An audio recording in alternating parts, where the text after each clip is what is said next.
Gujarat police બેડામાં અત્યારે અંદર ખાને કંઈક એવું રંધાઈ રહ્યું છે જેની સુગંધ છે છેક દિલ્હી સુધી પહોંચી છે। 31 ડિસેમ્બરે વિકાસ સહાય નિવૃત્ત થયા અને ડોક્ટર KLN રાવને ઇન્ચાર્જ ડીજીપી બનાવવામાં આવ્યા, પણ આ તો માત્ર ટ્રેલર હતું। અસલી પિક્ચર તો હવે શરૂ થવાનું છે, કારણ કે કેન્દ્રીય ગૃહ મંત્રાલયે અચાનક જ 1991 બેચના કડક IPS અધિકારી શમશેર સિંહને દિલ્હીથી પરત ગુજરાત કેડરમાં બોલાવી લીધા છે। ત્યારે સવાલ એ છે કે શું શમશેર સિંહ ગુજરાતના નવા કાયમી પોલીસ વડા બનશે કે પછી આના પાછળ કોઈ અલગ જ વહીવટી ખેલ છે? નમસ્કાર, ગુજરાત BS9 TV ન્યૂઝમાં આપની સાથે હું ભગવતી વિશાવડિયા।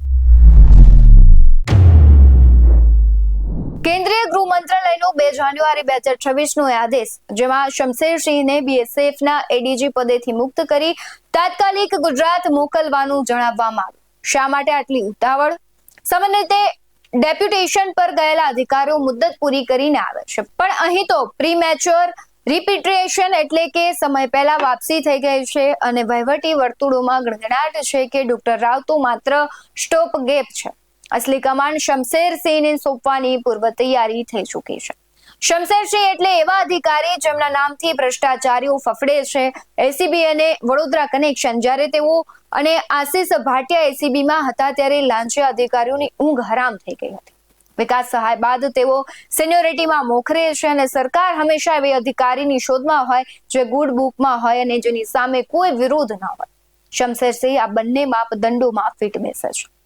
ગુજરાત પોલીસમાં અત્યારે લોબિંગ પણ જોરશોરથી ચાલી રહ્યું છે। અંદરની વાત તો એવી પણ છે કે એક IPS ઓફિસર DGP ન બની શકે તે માટે બીજા 2 અધિકારીઓએ સરકાર સુધી નેગેટિવ રિપોર્ટ પણ પહોંચાડ્યા હતા।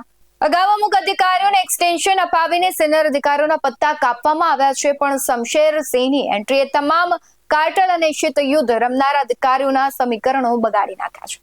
માત્ર DGP જ નહીં, પણ સમગ્ર પોલીસ બેડામાં સર્જરી તોડાઈ રહી છે।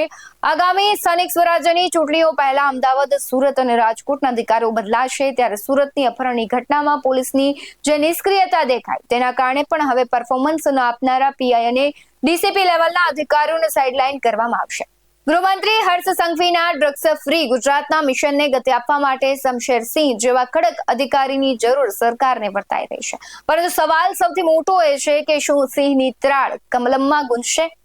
રાજ્ય સરકાર ઇન્ચાર્જ DGPના ભરોસે લાંબો સમય ચાલી શકે નહીં। સુપ્રીમ કોર્ટની ગાઈડલાઈન મુજબ પણ કાયમી નિમણૂક જરૂરી છે, ત્યારે શમશેર સિંહની વાપસી એ સંકેત છે કે ગુજરાત પોલીસમાં હવે શિસ્ત અને કડકાઈનો નવો યુગ શરૂ થવા જઈ રહ્યો છે। શું શમશેર સિંહ આ પડકાર ઝીલશે? શું જૂથવાદમાં વહેંચાયેલું પોલીસ બેડું છે એક થશે? જગદીશ વિશ્વકર્મા અને પ્રશાંત કુરાડની જે નવી જોડી છે હવે ગુજરાતમાં ભાજપ કમલમનું સુકાન સંભાળી રહી છે।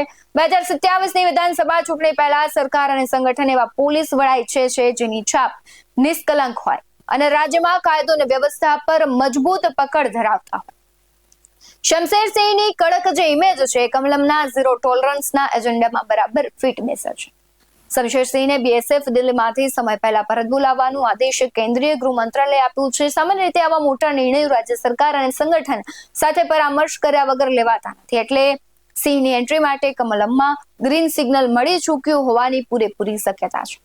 પોલીસ બેડામાં અત્યારે જે શીત યુદ્ધ અને લોબિંગ ચાલે છે તેને નાથવા માટે પણ એક એવા અધિકારીની જરૂર છે જે કોઈ પણ સ્થાનિક જૂથબંધીનો હિસ્સો ન હોય। શમશેર સિંહ લાંબા સમયથી કેન્દ્રમાં હોવાથી તેઓ આંતરિક રાજકારણથી દૂર રહ્યા છે, જે તેમને કમલમ માટે આદર્શ પસંદગી બનાવે છે અને આગામી સમયમાં નગરપાલિકા અને પંચાયતની ચૂંટણીઓ પણ છે।